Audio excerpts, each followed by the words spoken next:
Hello, and thank you for tuning in to Answers from the Lab, where we share Mayo Clinic knowledge and advancements on the state of testing and science from laboratory leaders and the people who are making it happen behind the scenes.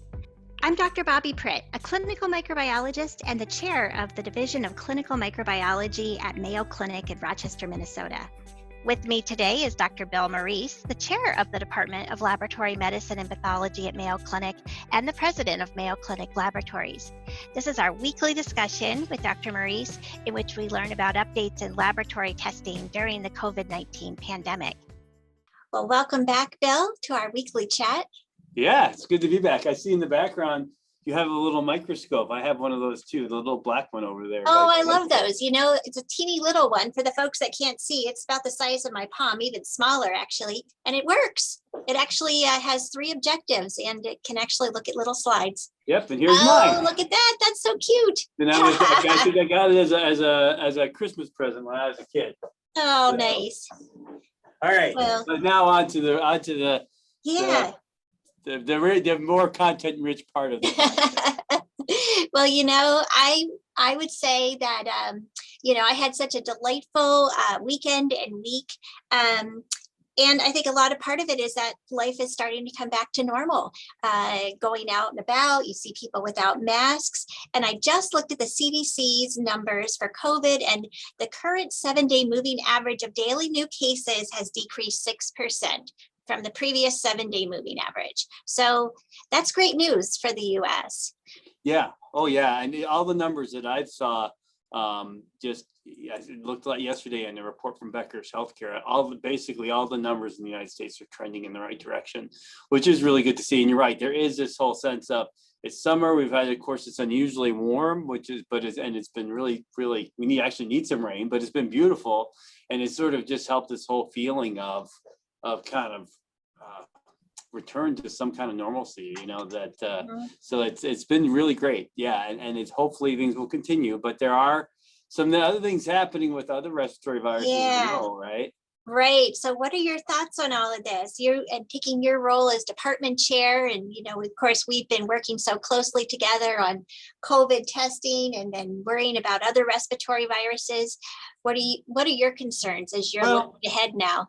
It's interesting. I think when it pertains to COVID, I think that it's still a concern what's happening globally, right? I think that there certainly are parts of the world that continue to struggle. Yeah. And we actually see that those struggles still drive home that this is a global pandemic. You know, the variants, it's confusing for those who don't know. We've gone from naming the variants by numbers and letters like B117 to now alpha, beta, delta. So the alpha variant was the one that was the B117 first in the UK. That became the predominant strain in the US and still is.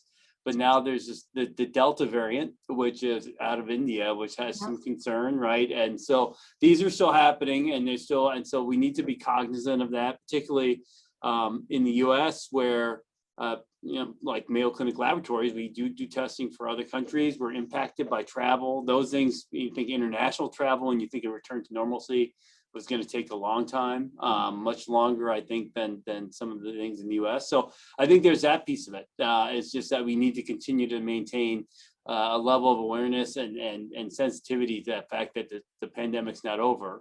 The other thing we're seeing, though, is that there's other viruses that come back. I know, and that's why I probably turn to you as the chair of clinical microbiology here. Sure. Because I heard from Dr. Binneker, our colleague, a molecular virologist, I think in the last couple of weeks, 20% of our tests have been positive for RSV.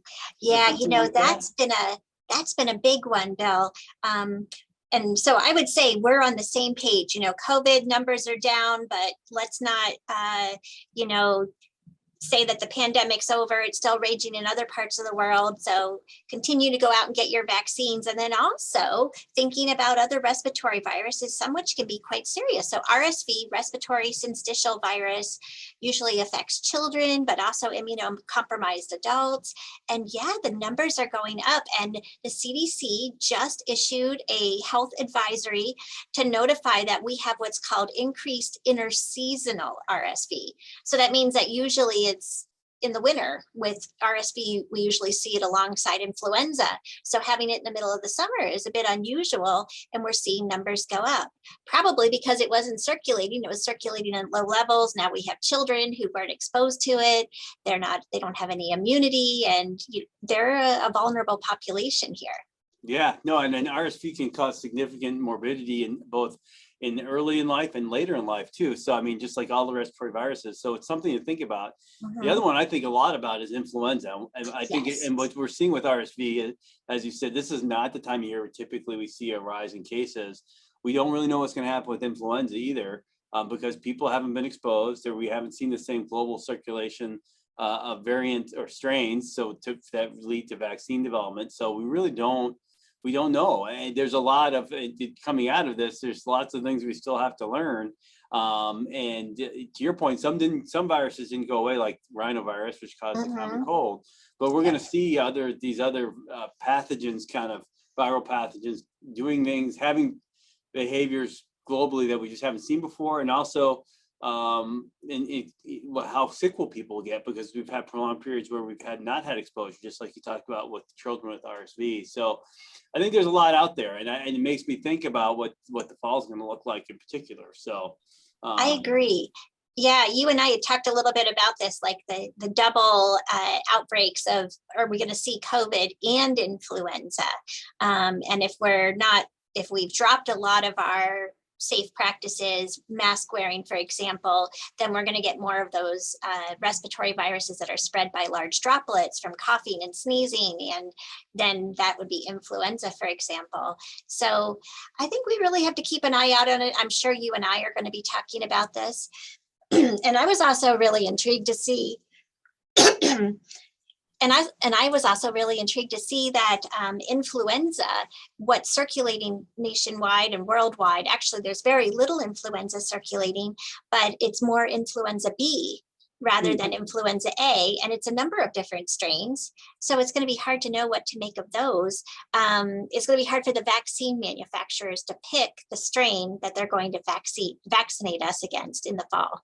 Yeah, I think the fall is going to be a very interesting time. I think that if you think back to last fall, as when Dr. Fauci was talking about the fears of a twindemic, the flu, and there was a lot in the testing side. We did a lot. We worked hard with Roche and others to get point of care that could cover influenza as well as COVID.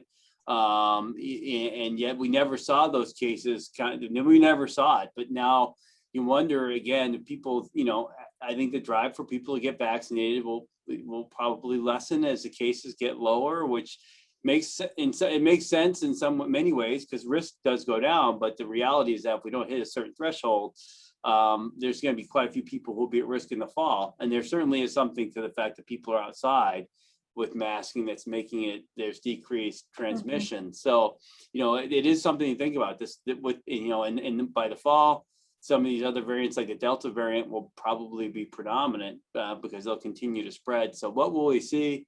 It's going to be interesting. And also at that point, where will we stand with vaccines? Where will we stand with the healthcare emergency? Will it still be in effect?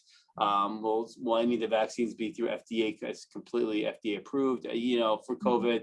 There's all of these sorts of, I think the fall, and certainly neither of us are doomers and gloomers, but I just think that, and I'm glad that we're back to normal. People are enjoying things, and to see some of our businesses come back in our community is really great. But it could be an interesting fall. It really could be. Yeah, like you said, we're not doomers and gloomers. I think we're both optimists at heart, but at the same time, have a healthy dose of realism in there. And I think what we're seeing, one of the major takeaways, is that the other respiratory viruses didn't go away. We're seeing RSV come back. There's still a low level of influenza circulating in the world, so it didn't disappear. It's not like COVID wiped it out, as some people had optimistically hoped. And I'm guessing that we will see them come back to some extent, and it'll be interesting to see. I'm sure that vaccination is going to remain just as important as it always is for influenza and for SARS-CoV-2. Yeah, no, I agree. In fact, as you're speaking, I think the main thing that people can think about is to continue to encourage people to get vaccinated because for COVID. because the more people that are immune to COVID, the more we'll be able to manage these other things, and the more people will be protected, because the fear, of course, is that having one infection doesn't protect you. In fact, it makes you more susceptible to other infections because your airways are not working properly. So, it's just important for people to keep in mind here as we go in the summer. Well, maybe those are the two major takeaway points. So keep an eye out for what's going to happen this fall, but also get vaccinated. As beautiful as it is outside and we're all getting out and stopping, our social distancing, getting together with friends, vaccine rates have gone down, and we need to reverse that trend. We need to get everyone vaccinated, especially as the new variants come in. We do know the vaccine does provide some protection against them, and you don't want to get infected. There's just so many potential bad complications with COVID-19. Agreed, 100%. All right, well, lots of things to talk about in the future. And hope you get out there, Bill, and enjoy the rest of the day. Yeah, you too. Hopefully, and hopefully the people listening are enjoying the onset of summer as well. So, all right, talk to you soon. See you next week. Yep. Thank you so much for tuning in to Answers from the Lab. Be sure to subscribe to this podcast, and don't forget to tune in every Thursday and every other Tuesday.